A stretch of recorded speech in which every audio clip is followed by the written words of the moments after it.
जय श्री महाकाल। स्वागत है हमारे YouTube चैनल में। तो उस चैनल को सब्सक्राइब कर लीजिए और आशा करते हैं कि आप सभी सब्सक्राइब कर लेंगे।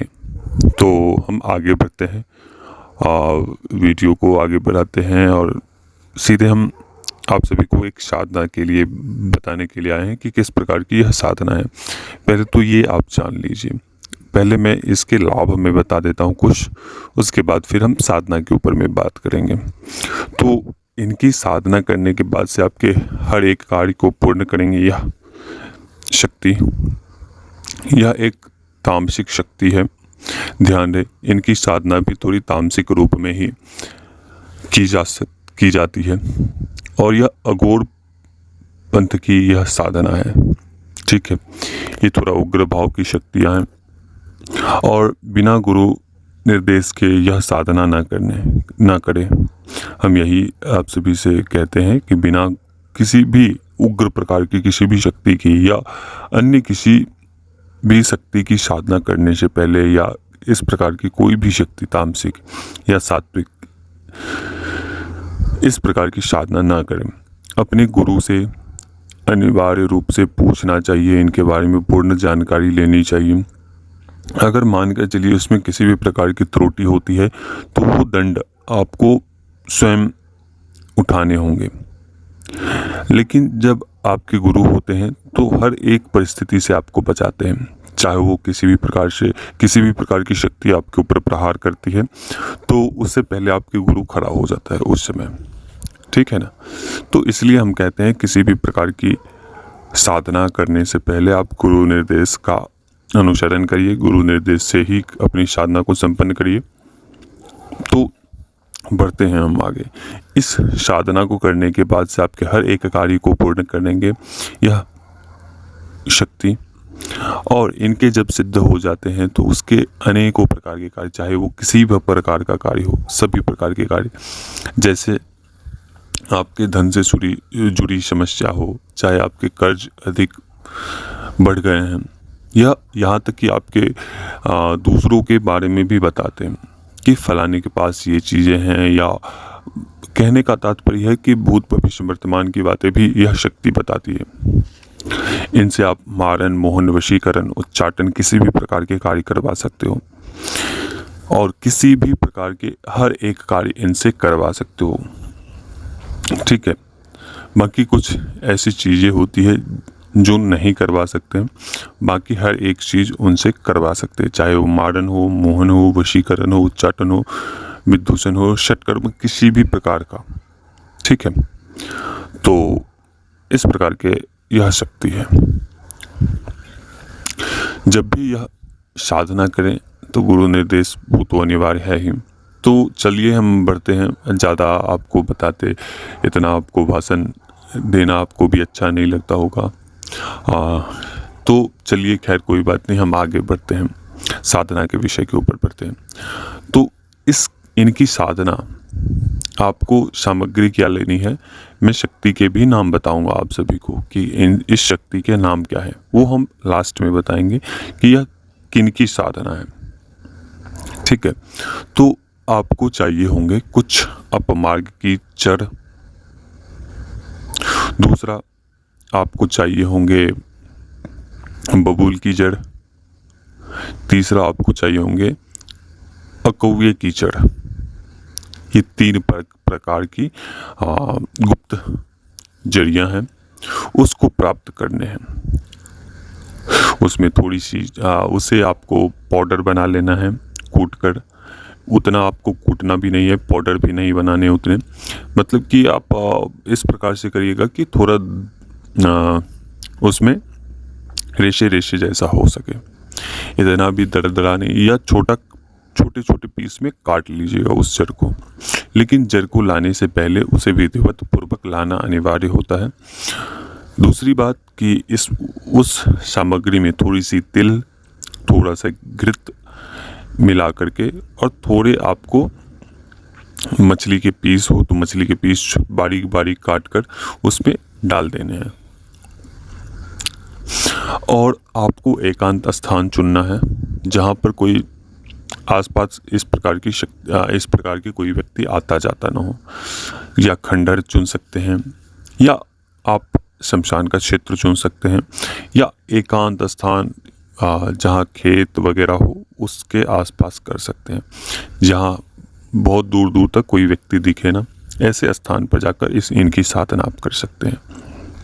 तो सामग्री मैंने बता ही दी है आपको कि ये सब सामग्री लेने हैं, और आपको करना क्या है कि आपको थोड़ी मात्रा में आपको आम की लकड़ी हो या कीकर की लकड़ी हो, किसी भी प्रकार की लकड़ी से, या आपको बबूल की लकड़ी मिले तो बबूल की, या आग की लकड़ी मिले तो आग की लकड़ी, ये आपको उसकी सहायता से अग्नि प्रज्वलित करने हैं। वहाँ पे छोटा सा एक गड्ढा बना लीजिए और उस स्थान पर बैठिए, अपनी साधना जहाँ कर रहे हैं। साधना करने से पहले आपको जो नियम है उस प्रकार से आपको करने हैं, जैसे शरीर बंधन, घेरा लगाना, आसन कीलन, इस प्रकार से आप कर सकते हैं। गुरु मंत्र जब, ये सब आपको करने होंगे। जब ये सब संपन्न हो जाए तो आपको एक हवन जैसा छोटा सा तैयार करने हैं, थोड़ी सी लकड़ी लेनी है, और उस पर जो मंत्र हमारे द्वारा बताए जाएंगे उस मंत्र के द्वारा एक एक आहुति आपको लगातार देनी है। लगातार आपको कम से कम 2 घंटे या 1.5 घंटे के आसपास इस प्रकार से कर सकते हैं। यह एक पिशाचनी की साधना है, बहुत ही ताकतवर पिशाचनी। जब इस प्रकार से पहले दिन दूसरे दिन, यह साधना केवल 7 दिनों की है, ठीक है।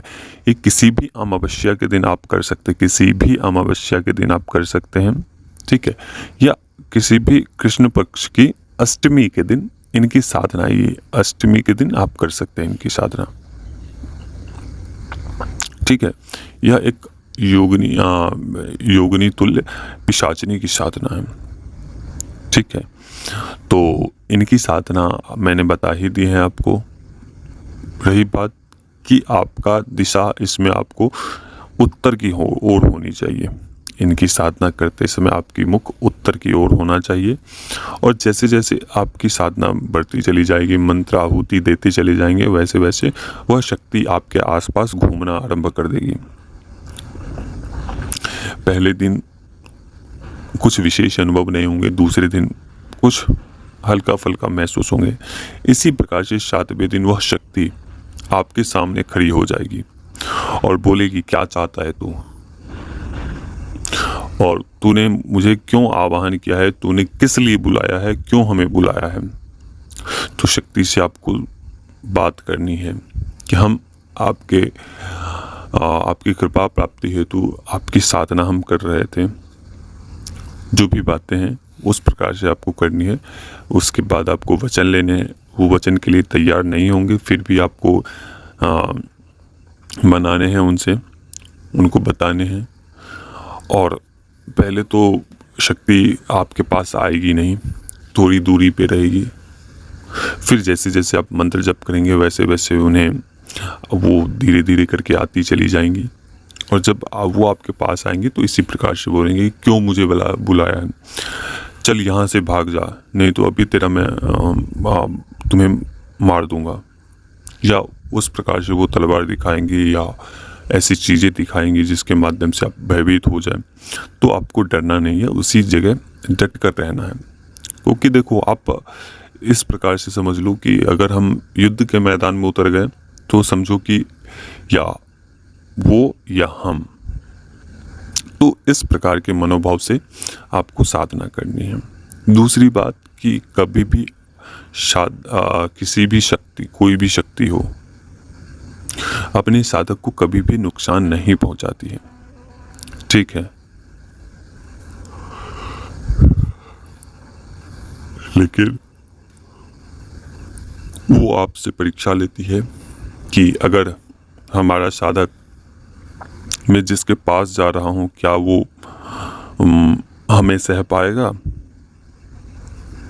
तो इसलिए शक्तियां आपको परेशान करती है। वहाँ पे प्रताड़ित शक्तियों के द्वारा होते हैं आप, तो इसलिए आपको डरना नहीं है, भयभीत नहीं होना है। दूसरी बात कि अपने गुरु के ऊपर पूर्ण दृढ़ एक इच्छा के साथ उनके ऊपर विश्वास करने हैं। ठीक है, आपके कोई भी गुरु हो, चाहे हम हो या कोई दूसरा तीसरा A to Z कोई भी गुरु हो आपके, बस उनके ऊपर पूर्ण भरोसा होना चाहिए। तो कोई भी साधना में आपको सफलता 100% मिलेंगी ही मिलेंगी, इसमें कोई दो राय नहीं है। ठीक है, बस अपने गुरु के ऊपर पूर्ण निष्ठा और पूर्ण विश्वास के साथ आप साधना करें तो माता रानी चाहेगी तो वो पूर्ण रूप से आपको सिद्धि प्राप्त हो जाएंगी। तो यह थी आपकी साधना। अगर वीडियो अच्छा लगे तो आप लोग कमेंट में जय श्री महाकाल या अपना राय लिख सकते हो। दूसरी बात कि किसी भी प्रकार के इस प्रकार की कोई भी साधना आप करना चाहते हैं या गुरु मंत्र धारण करना चाहते हैं या साधना क्षेत्र में जुड़ना चाहते हैं तो आप पहले दीक्षा लीजिए, उसके पश्चात हमारे द्वारा आप साधना करिए। ठीक है, और हम ये चाहेंगे कि घर घर से एक साधक निकले और बोले कि हाँ, साधकों का यह साम्राज्य है, साधकों का यह समय है। तो हम यही चाहते हैं कि सभी लोग साधना करें, साधना पथ से आगे बढ़े और अपनी हर एक इच्छा को साधना के बल के माध्यम से पूर्ण कर पाए। तो चलिए अनुमति दीजिए। जय श्री महाकाल, जय महाकाली, जय भैरव।